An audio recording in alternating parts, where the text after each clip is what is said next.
Bonjour, je vous présente cet ouvrage. Cahiers Spinoza, numéro 5, hiver 1984-1985, aux éditions Réplique. Le titre Arc-en-ciel développe la connexion entre physique et mathématiques. Les théologiens ont une théorie pour l'arc-en-ciel d'après le récit de la Genèse, signe par lequel Dieu manifesta son alliance avec Noé. Spinoza refuse l'idée d'un corps ultime de loi naturelle conçu comme autant de commandements.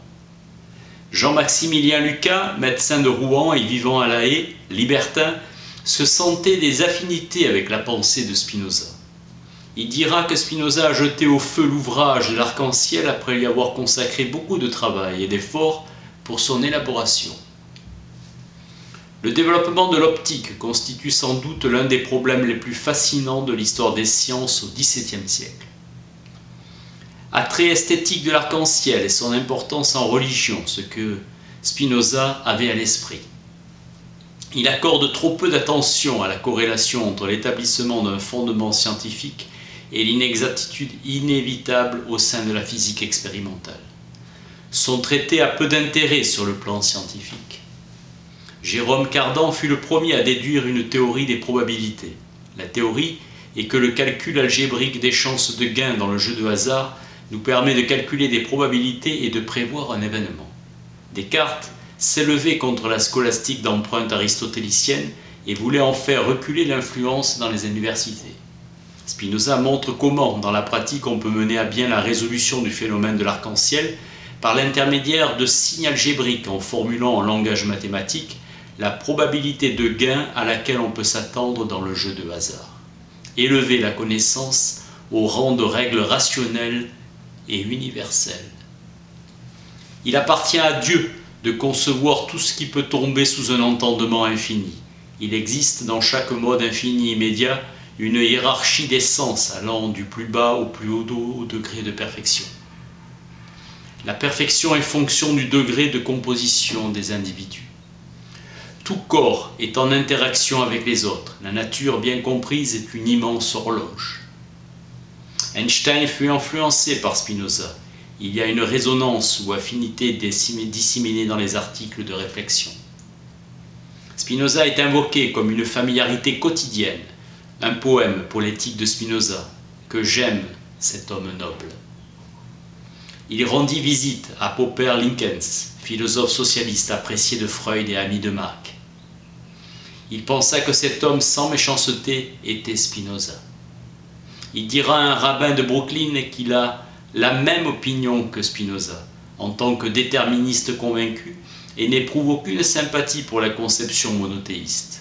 Spinoza a été le premier à penser de façon totalement conséquente l'idée de la contrainte déterministe relativement aux pensées, aux sentiments et aux actions humaines. Une causalité limitée n'est plus une causalité, a bien reconnu Spinoza. La base intellectuelle est la confiance en une causalité illimitée. Je ne peux pas haïr mon ennemi, car il doit faire ce qu'il fait. Il n'existe pas de péché pour moi. Einstein à Michel Besson. Einstein imaginait Spinoza arbitrer les conversations avec Niels Bohr. Spinoza est son invocation privilégiée. La pensée d'Einstein est une pensée philosophique explicite. Seule la forme change par rapport au traité des philosophes, l'exigence de la raison qui est vraiment la lumière de la pensée. Pour que la méthode suivie par l'entendement soit parfaite, il est nécessaire que nous ayons l'idée de l'être le plus parfait. La référence première, c'est le réel, et il est accessible à la raison, Einstein. À l'époque de Spinoza, il était normal de se demander sans cesse si l'on agissait conformément à l'honneur. Spinoza déclarait ne pas attacher de valeur à l'argent, ni à l'honneur, hommage, gloire. Mais il avait un fort sentiment dans le sens du respect de soi, de la dignité. L'attention particulière à Hobbes vient de la nécessité d'expliciter dans un système conceptuel et déductif rigoureux l'affirmation de la puissance humaine à l'intérieur de l'ontologie de la substance. Mécanique du conatus, essence active de l'homme et partie de l'essence active de la nature ou Dieu. Portrait de l'homme libre essentiellement considéré dans son existence sociale, Spinoza fut attaqué sévèrement par les pasteurs calvinistes. Parmi les collégiens, Bridenburg essaie de démontrer par la méthode géométrique que la nature n'est pas Dieu. Serrarius espérance que bientôt le temps du monde actuel finirait, qu'on laisse la philosophie s'introduire comme une prostituée dans le temple, jusqu'à s'y asseoir et se proclamer elle-même Dieu, s'y faire adorer comme le veau d'or. Pour Serrarius, il est absolument nécessaire que l'esprit humain soit libre de tout préjugé pour pouvoir comprendre la vérité. Pour lui, l'esprit est l'autorité suprême et le principe herméneutique de l'écriture. Avec Meyer, il cherche à guérir la maladie dont souffre le christianisme, le schisme et la discorde, suivant le chemin de la raison. Meyer applique la méthode cartésienne à la théologie et Serrarius plaide la cause d'une religion spirituelle et intérieure, constituée par la crainte de Dieu et l'amour du prochain. Selon Jacobi, c'est un thème constant de Spinoza que la philosophie de la raison est un processus chimique par lequel tout se transforme autour d'elle en néant. Elle est, comme le prétend Fichte, esprit pur, mais dans sa pureté sans référence au concret sensible, elle ne peut pas être intuitionnée que dans l'acte de son autoproduction. Jacobi se retire d'une philosophie qui rend nécessaire le scepticisme parfait. Chez Spinoza, il n'y a pas des choses qui ne peuvent s'expliquer.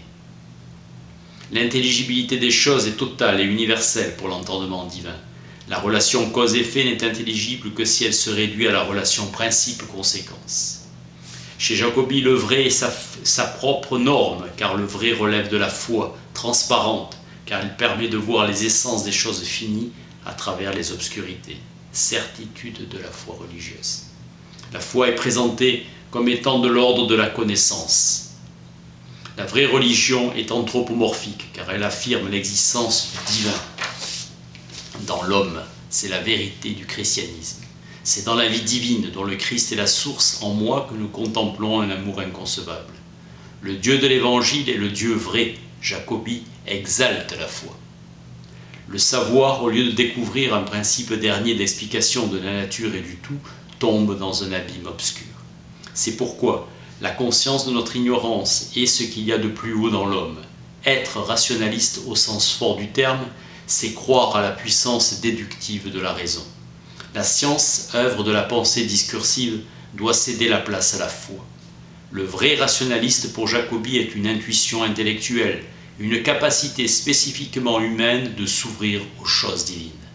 La raison est véritablement une présupposition du vrai en soi et du bien, accompagnée d'une confiance absolue dans sa validité et dans son objectivité. Jacobi développe avec force l'idée pascalienne de l'impossibilité ou même l'inutilité des preuves de l'existence de Dieu. Lavater a raison de dire que la dignité de l'homme consiste à penser et à agir dans un monde où la diversité humaine est une condition nécessaire pour réunir en Dieu et par Dieu ce qui peut être réuni. Jacobi oppose la foi à l'entendement en mettant l'accent sur l'irréductibilité de la foi et en opposant la puissance effective de la foi à l'impuissance de la raison. C'est le Christ qui est l'itinéraire de la meilleure vie accompagné d'une conscience supérieure. Si l'on accuse Spinoza d'athéisme ou d'extravagance intellectuelle, dit Jacobi, c'est qu'on trouve régulièrement des accusations de ce genre contre ceux qui ont su s'élever au-dessus de leur propre nature. Spinoza fut un homme religieux car il sut dépasser sa nature et définir les conditions intellectuelles de notre accès à la béatitude. Plus une philosophie colle au réel, plus elle saisit la vérité du siècle et plus elle est vivante. Plus elle représente la manière d'agir dominante d'un siècle dans sa marche en avant sans pour autant nous révéler l'absolu. L'abbé Terrasson dit que l'on mesure la longueur d'un livre, non d'après le nombre des pages, mais d'après le temps nécessaire pour le comprendre. L'éthique témoigne de sa densité et de sa difficulté.